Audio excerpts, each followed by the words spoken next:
Mheshimiwa Dr. Tulia Ackson, Spika wa Bunge letu la Jamhuri ya Muungano wa Tanzania, lakini pia Rais wa Umoja wa Mabunge Duniani, kiambatana na mwenyekiti wa Kamati ya Kudumu ya Bunge ya Mambo ya Nje, Ulinzi na Usalama, Mheshimiwa Vita Kawawa, Mheshimiwa Innocent Bashungwa, Waziri wa Mambo ya Ndani ya Nchi, Mheshimiwa Mtendaji Mkuu wa Mahakama akimwakilisha Jaji Mkuu ndugu yetu Olesante Ole Gabriel, IGP Camillus Wambura, Mkuu wa Jeshi la Polisi Tanzania, Dr. Lazaro Mambosasa, Naibu Kamishna wa Polisi na Commandant wa Chuo cha Taaluma ya Polisi Dar es Salaam. Nitambue pia kuwepo kwa ndugu Ali Gugu, Katibu Mkuu Wizara ya Mambo ya Ndani na Naibu Katibu Mkuu ndugu Maduhu Kazi, Mheshimiwa Albert Chalamila, Mkuu wa Mkoa wa Dar es Salaam na viongozi wote kutoka Mkoa wa Dar es Salaam. Tambue pia kuwepo kwa wakuu wa vyombo vya ulinzi na usalama wote ambao wako nasi hapa, lakini pia Mheshimiwa Mkuu wa Wilaya ya Temeke na Mheshimiwa Mkuu wa wilaya wengine waliopo nasi, makamishna wa polisi, wakuu wa Jeshi la Polisi wastaafu pamoja na makamishna wastaafu, mwenyekiti wa Bodi ya Vyuo vya Polisi ndugu yetu Mihanjo, pamoja na wakuu wa vyuo vya polisi mliopo nasi hapa, viongozi na maafisa waandamizi wa serikali, viongozi wa vyama vya siasa, lakini tambue pia kuwepo kwa viongozi wa dini, maafisa na wakaguzi wasaidizi, wahitimu ambao ndio wametukusanya leo hapa, wageni wote waalikwa wenzangu, ndugu wananchi, wanahabari, mabibi na mabwana. Jamhuri ya Muungano wa Tanzania. Nidhamu, haki, weledi na uadilifu msingi wa mafanikio yetu. Nawashukuru sana. Mheshimiwa IGP, kwanza nami niungane na wote waliotangulia kusema na kumshukuru Mungu kwa hii shughuli ya leo hapa, nami naongeza sauti yangu katika shukrani hizo. Aidha, kwa namna ya kipekee ni kushukuru sana kwa Jeshi la Polisi nchini ya IGP Camillus Wambura kwa kunialika na kunipa heshima kwa mgeni rasmi kwenye mahafali haya ya kozi ya uafisa na wakaguzi wasaidizi wa polisi, kozi namba 1 ya mwaka 2024-2025.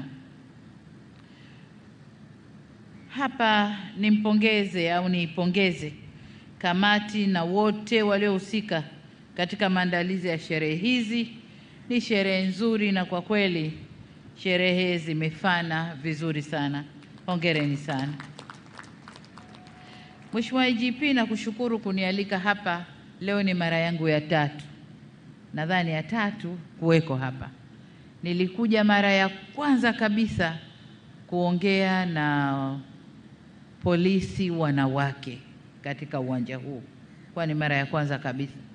Mara ya pili nilikuja kwa sherehe, nadhani wahitimu hivyo hivyo, na leo ni mara ya 3 kama sikosei. Lakini kila ninapokuja nakuta mabadiliko ndani ya eneo, lakini mabadiliko ya wanaotukusanya, mabadiliko ya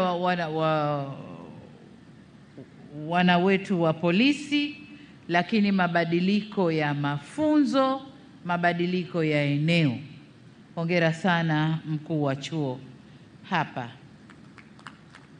Lakini Mheshimiwa IGP, nikupongezeni ukiwa wewe ndio mkuu wa jeshi hili, nipongeze jeshi kwa ujumla, lakini na wewe. Kwa kweli tukisema ukweli, tunaanza kuona mabadiliko makubwa ndani ya jeshi la polisi. Kwa kweli na kushukuru kwa hadithi ulioisema. Umesema mambo ambayo yalikuwepo hayapo, lakini hata ukiangalia nidhamu ya polisi wetu, lakini pia utendaji wa kazi wa polisi wetu, manunguniko yaliyokuwepo kwa jeshi la polisi kwa kiasi kikubwa yamepungua. Hongereni sana sana sana. Na hivi ndivyo jeshi linavyotakiwa kuwa. Jeshi letu la polisi ndivyo linavyotakiwa kuwa. Vile vile kwa namna pekee ni kupongeze Mheshimiwa Innocent Bachungwa kwa usimamizi mzuri wa Wizara ya Mambo ya Ndani.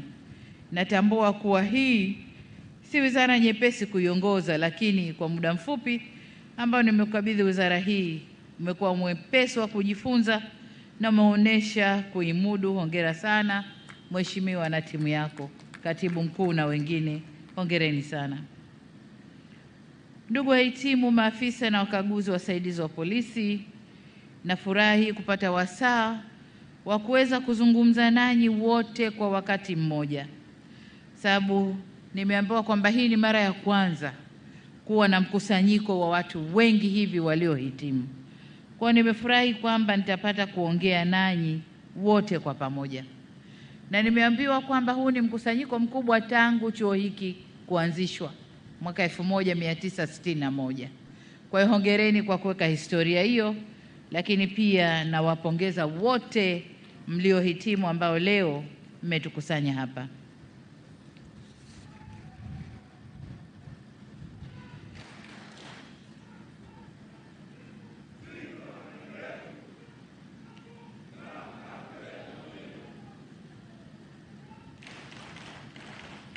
Asanteni sana. Nilikuwa naendelea kuwapongeza na nawapongeza kwa bahati mlioipata. Kwanza, kuchaguliwa kushiriki mafunzo haya, lakini pili, kuhudhuria mafunzo kipindi chote na kuweza kuhitimu.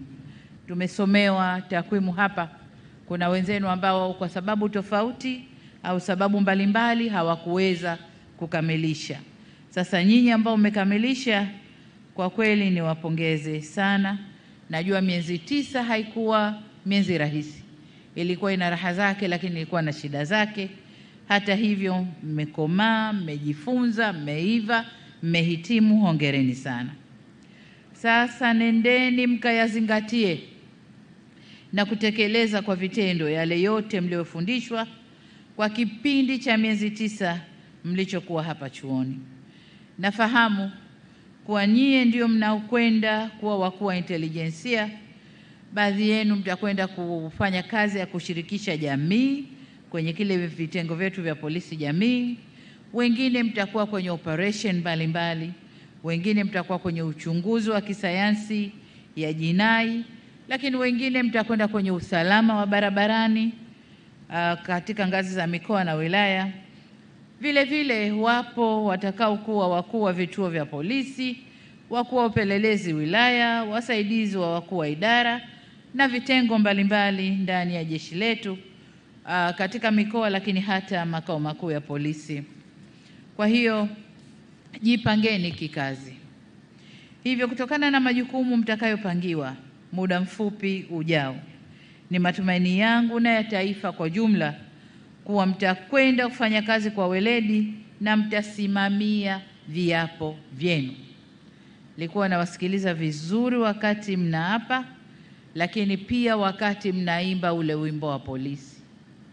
Mkienda mkifata yote ambayo leo mmeyatamka kwenye kuapa na yale mlioyasema katika wimbo wenu, Tanzania tutakuwa na jeshi zuri mno la polisi. Kwa nendeni kasimamiane yale.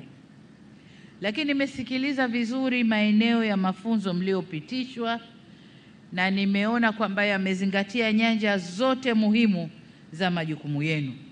Lengo ikiwa ni kuwajengea uwezo katika mapambano dhidi ya uhalifu na wahalifu. Na hiyo ndiyo kazi ambayo mnakwenda kuifanya.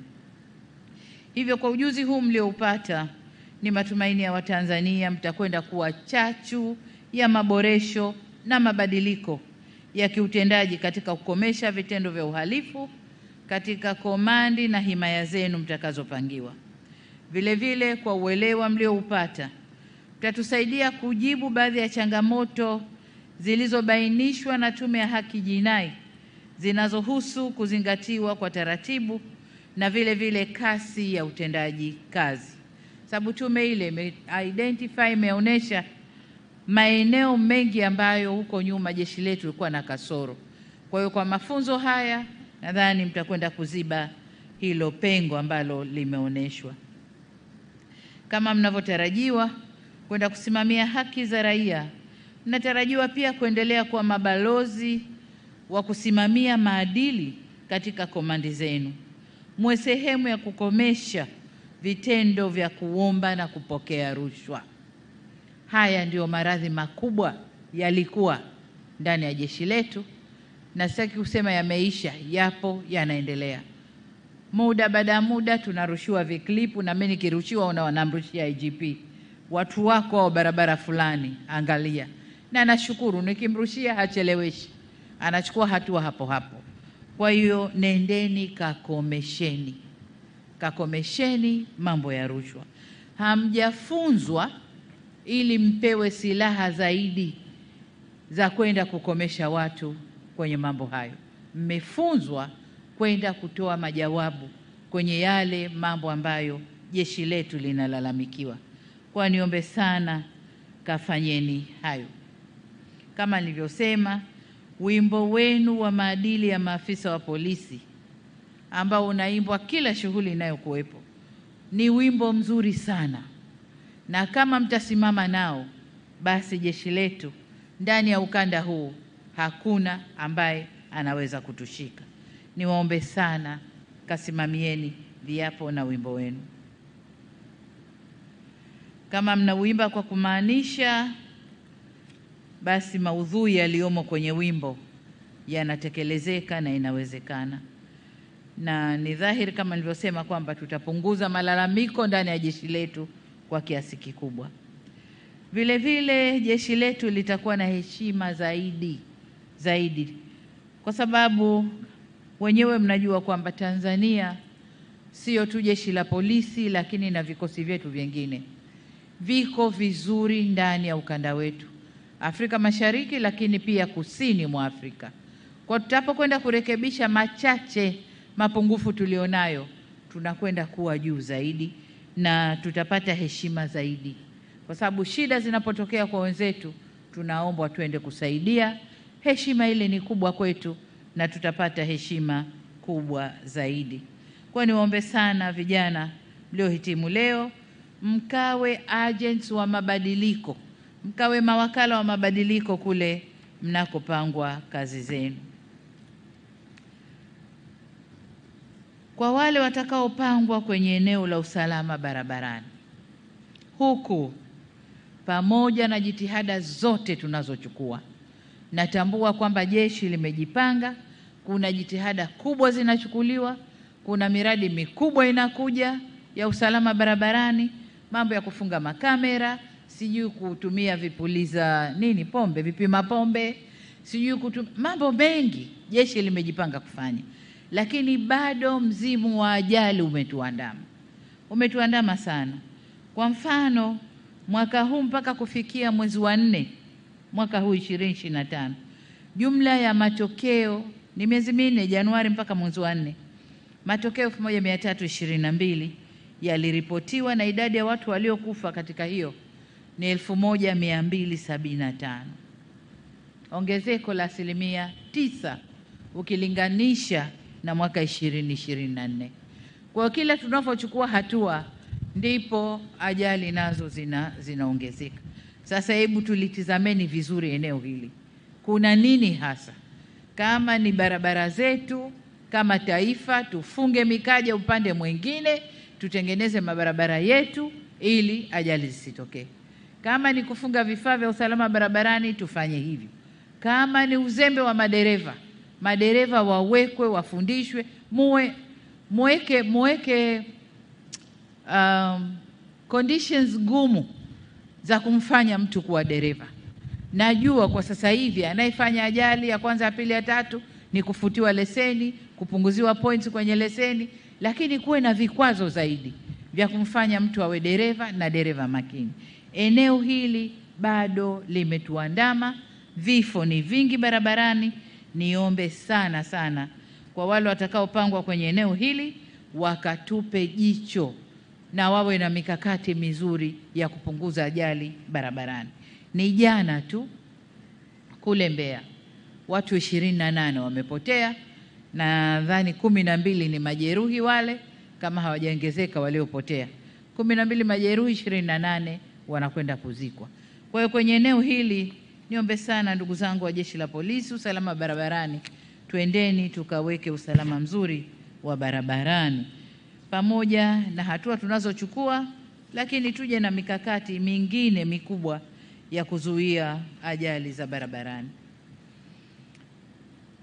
Ndugu IGP, ndugu maafisa wakaguzi na askari, serikali inatambua changamoto ambazo maafisa na askari wanakumbana nazo, na kama ulivyosema vizuri IGP, serikali imeanza kutoa fedha nyingi kushughulikia changamoto zilizopo, lakini tunajua bado kuna changamoto kubwa ya upungufu wa vitendea kazi, makazi ya askari, majengo ya ofisi, pengine na maslahi pia bado hayajawa ya kutosheleza, na tatizo la miundombinu kwa ujumla.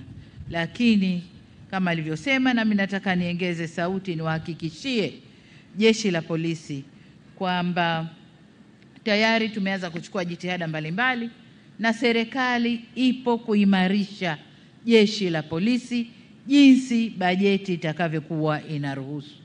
Kadri bajeti itakavyoturuhusu, tutaendelea kuboresha na kuliimarisha Jeshi la Polisi, lakini sio tu wao, na vikosi vingine vya ulinzi na usalama ndani ya nchi, tukijua kwamba amani ndani ya nchi ndiyo maendeleo yetu. Bila ya amani hatuna maendeleo. Kwa hiyo tunatoa fedha yote hii kwa vikosi vya ulinzi na usalama ili kulinda amani yetu, tuweze kufanya maendeleo na kuleta ustawi wa taifa na watu wetu. Kwa hiyo bado tutaendelea kufanya kazi na Jeshi la Polisi, hasa kwenye maeneo ya hayo niliyoyataja, lakini pia ajira, kuongeza ajira kwenye Jeshi la Polisi, vitendea kazi na kutengeneza tu mazingira ya jumla ya utendaji kazi zenu. Kwa hiyo niwahakikishie kwamba serikali iko nanyi na tunakwenda sambamba katika kulinda amani na usalama wa nchi yetu. Maafisa na wakaguzi na askari, mahafali kama haya yamekuwa ni fursa ya kukumbushana majukumu yetu ya kulitumikia taifa letu kwa kuhakikisha usalama wa Watanzania pamoja na mali zao. Na kwa kuwa hapa mpo wengi leo mnaokwenda kwenye maeneo tofauti, nataka nitumie fursa hii kutoa maelekezo machache mahsusi kama ifuatavyo. La kwanza, kama nilivyoeleza hapo awali, maadili ndani ya Jeshi la Polisi ni swala nyeti na la msingi. Kila mmoja kuanzia juu hadi askari mdogo anapaswa kuwa mfano wa kuigwa na askari mwenzake na jamii kwa ujumla. Hamtakuwa na nguvu ya kupambana na uhalifu pamoja na wahalifu iwapo mtapoteza sifa na haiba ya uadilifu miongoni mwenu. Tambueni kwamba ukosefu wa maadili, rushwa na ubadhirifu unadhoofisha sana mapambano dhidi ya uhalifu, sababu hutakuwa na nguvu wewe mwenyewe ukiwa ni sehemu ya hao, hutakuwa na nguvu ya kuyashughulikia hayo mengine ya uhalifu ndani ya nchi. Hivyo kasimameni imara, mdhihirishe nidhamu, uadilifu na uzalendo wa kweli ili kupunguza malalamiko, kulinda taswira njema ya jeshi letu la polisi na kujenga imani kwa wananchi. Lakini jambo la pili, hamuwezi kufikia lengo kuu la kulinda raia na mali zao mkifanya kazi peke yenu. Hivyo ili kuleta ufanisi zaidi katika utekelezaji wa majukumu yenu hasa ya kioperesheni, ni lazima kuendeleza uhusiano baina yenu Jeshi la Polisi na jamii, lakini vile vile vyombo vingine vya dola. Aidha, kwa kuwa kuna matishio mengi ambayo kiasili huvuka mipaka ya kimataifa, hatuna budi pia kuimarisha ushirikiano na vyombo vya dola vya nje au nje ya mipaka ya nchi yetu, hususan katika nchi jirani. Kwa hiyo nendeni kalisimamieni hilo, na hili sina shaka kipindi hiki limefanyika vizuri, kwa sababu IGP wetu ni mwenyekiti wa ile jumuiya ya majeshi ya polisi ya nchi za SADC. Kwa hiyo na hakika amelifanyia kazi vizuri ili la ushirikiano na vyombo vya nje, na hongera sana IGP. La tatu, endeleeni kuimarisha mafunzo mbalimbali kazini, yakiwemo mafunzo ya utayari ili kuwajengea askari weledi na uwezo wa kukabiliana na changamoto za uhalifu na wahalifu wakati wowote na pahali popote. Kwa upande wa mafunzo kazini, hakikisheni mafunzo yanaendana na wakati tulionao ili tuweze kuibua mbinu zitakazoweza kutekelezeka au kutekeleza majukumu mbalimbali ya kiusalama katika zama za sasa. Zama za sasa kuna uhalifu wa kuvuka mipaka, kuna uhalifu wa kidigitali, kuna uhalifu wa mambo mbalimbali. Jinsi dunia inavyoendelea na uhalifu nao unabadilika, unaendelea katika mtindo huo huo. Kwa hiyo mafunzo yetu yazingatie hayo. Tuwatayarishe wawe askari wa kisasa watakaoweza kupambana na uhalifu uliopo. Jambo la 4, nimekuwa nikishuhudia jeshi la polisi linavyounganisha mifumo yake na mifumo mingine ya serikali katika mitandao ili kusomana na kuweza kufanya kazi kwa pamoja, kama mfumo wa usimamizi wa utendaji barabarani, Integrated Road Traffic Information System, lakini pia mfumo wa usimamizi mashauri ya jinai na mfumo wa taarifa za mali zilizopotea. Hii mifumo mitatu imeunganishwa vizuri sana, lakini kuna haja sasa ya kuendelea kuunganisha mifumo yetu, hasa kwa upande wa kuendesha kesi kule, mifumo isomane vizuri na tuweze kusimamia vizuri. Pamoja na kutoa msukumo huo nilioutoa, napongeza management ya Jeshi la Polisi kwa kusimamia maboresho ya jeshi lake kwa kuongeza matumizi ya teknolojia ya habari na mawasiliano, yani TEHAMA, katika utekelezaji wa shughuli zake. Nami niongeze sauti yangu, jambo hili lifanywe kwa kasi na lifanywe kwa uhakika. Huko nyuma fedha nyingi zimetumika kuweka mifumo, lakini mifumo mingi ilikuwa nusu haikukamilika na mengine haikufanya kazi kabisa. Kwa hiyo sasa twendeni tukakamilishe mifumo, ifungwe, isomane na itumike. Mifumo hii ikiendelezwa na kuboreshwa zaidi kwa kusomana na mifumo mingine ya serikali, italisaidia sana Jeshi la Polisi na taasisi nyingine za serikali kuharakisha au kurahisisha shughuli zake, kuleta ufanisi na kupunguza gharama kubwa kwa serikali. Niwahakikishie kwa serikali itaendelea kuliwezesha jeshi letu kufanya huduma zake kidigitali kuendana na kasi ya dunia ya sasa. Hivyo niwatake muendelee kusimamia uboreshaji wa mifumo ili utoaji huduma kwa wananchi uwe bora zaidi. Jambo la 5, ongezeni jitihada za kukabiliana na janga hatari la dawa za kulevya.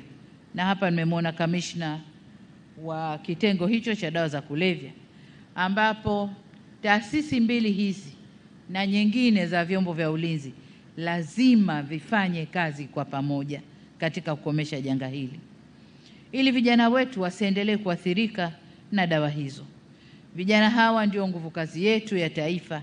Kwa hiyo tuweke nguvu ya pamoja katika kulifanyia kazi jambo hili.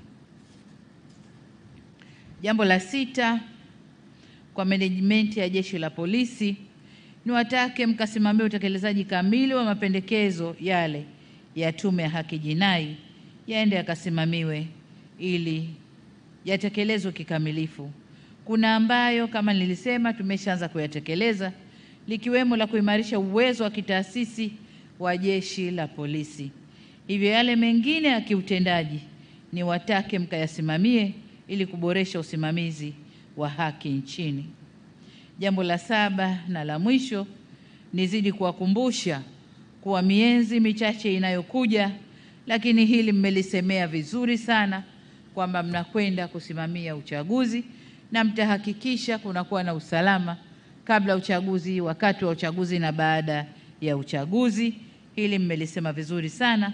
Langu mimi niwatake mjipange vilivyo ili kuhakikisha mnaendelea kudhibiti viashiria vyovyote vya uvunjifu wa amani. Tusisubiri amani ivunjwe. Viashiria vyovyote vya uvunjifu wa amani tuweze kuvidhibiti mapema. Ndugu zangu wahitimu, wakati nikiendelea kumalizia hotuba yangu, nirejee tena pongezi zangu nyingi kwenu mliohitimu leo, na niwatakie kila laheri katika majukumu yenu mapya mtakayopangiwa. Kama mlivyoapa, nisisitize msiogope wala kumwonea mtu au mtu yoyote katika utekelezaji wa majukumu yenu, bali mkawe mabalozi wa mabadiliko chanya na maboresho ndani na nje ya jeshi letu la polisi. Vile vile nimpongeze Naibu Kamishna wa Polisi Dr. Lazaro Mambosasa, Commandant wa Chuo cha Taaluma ya Polisi Dar es Salaam, na wakufunzi wote wa chuo kwa maandalizi, kwa kuwafunza vyema jeshi letu hili la polisi au vijana wetu wanaohitimu leo, lakini pia kwa maandalizi mazuri ya sherehe hizi. Commandant wa chuo, naomba usichukue muda mrefu, uingize timu nyingine. Chuo kisilale kisipoe. Chuo kisilale kisipoe. Wametoka hawa, timu nyingine ingie, kwa sababu jinsi tunavyowafundisha ndivyo jinsi jeshi letu litakavyobadilika, ndivyo jinsi amani yetu itakavyoimarika, na ndivyo jinsi maendeleo nchini kwetu yatakavyokuja kwa haraka.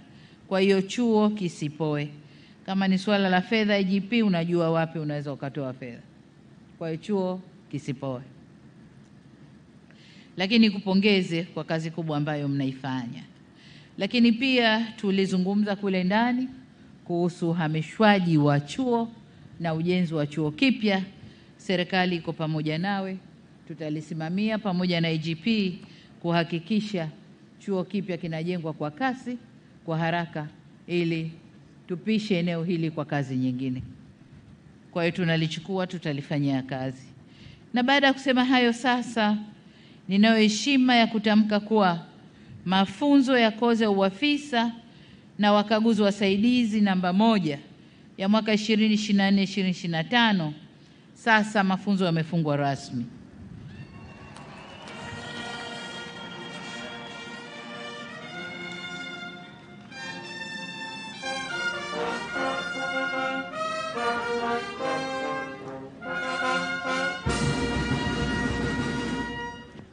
Maafisa, hongereni sana na niwatakie kazi njema. Haki, nidhamu, haki, weledi nimekosea. Nidhamu, haki, weledi na uadilifu msingi wa mafanikio yetu. Haya, mwende mkayasimamie hayo. Jamhuri ya Muungano wa Tanzania. Asanteni sana sana kwa kunisikiliza. Asante. Tuendelee kumpongeza Amiri Jeshi Mkuu kwa makofi mengi sana. Haya, asante na kushukuru Amiri Jeshi Mkuu na Mheshimiwa Rais wa Jamhuri ya Muungano wa Tanzania. Naomba sasa tukae, na Mheshimiwa Rais na Amiri Jeshi Mkuu, kwa heshima na taadhima, naomba sasa uridhie tupate picha.